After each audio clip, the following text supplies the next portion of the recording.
భక్తుల పాలిటి కొంగు బంగారం అని ఎన్నో ఏళ్లుగా మన నరాల్లో మన భక్తిలో ఎప్పుడు ఎవరు ఎక్కడ ఎవరు వివాహం చేసుకున్నా సమస్త ప్రజలు కూడా వివాహం చేసుకున్నారు అంటే రమా సత్యనారాయణ స్వామితో చేసుకుంటారు అంతే.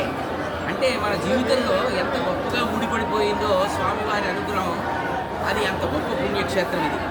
ఇక్కడ ఒక నమ్మకంగా, ఒక మొక్కుగా, ఒక వ్రతంగా ఇక్కడికి వచ్చి ఆచరించడం అనేది ఎంతో కాలంగా జరుగుతుంది. ఇక్కడ అందరూ కూడా ఎంత గొప్పగా డెవలప్ చేశారు. నేను చాలా కాలం చూస్తే ఇంత అభివృద్ధి చెందిందా అని ఆశ్చర్యపోయాను.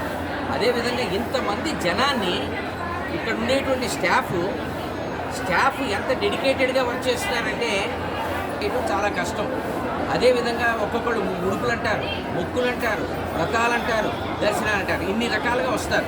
పిల్లలతోటి, ఆడవాళ్ళు, పెళ్ళైన వాళ్ళు, ఇంతమందిని దేవస్థానం ఇంత సమర్థవంతంగా హ్యాండిల్ చేస్తూ ఎక్కడా ఎవరికి ఏ విధమైన ఇబ్బంది కలగకుండా దర్శనాలు చేయించి పంపిస్తున్నారంటే వారందరికీ కూడా మేము శుభాకాంక్షలు తెలియజేయాలి. ఆ స్వామి అనుగ్రహం పొందినందుకు ధన్యులం. దర్శనం చాలా బాగా జరిగింది. దర్శనం చేసుకుని ఆశీస్సులు పొందడం జరిగింది.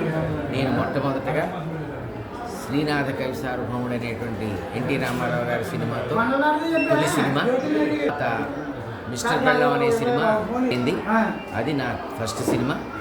అక్కడి నుంచి శ్రావణి సుబ్రహ్మణ్యం, చిరునవ్వుతో, ఎలా చెప్పను, ఆంధ్రుడు, అతడు, కలేజా, అలా అనేక సినిమాలు చేసుకుంటూ ఈ మధ్య విడుదలైనటువంటి మత్తు వదలరాటు, అలాగే శ్రీను వైట్ల గారి విశ్వం సినిమాలు చేశాను.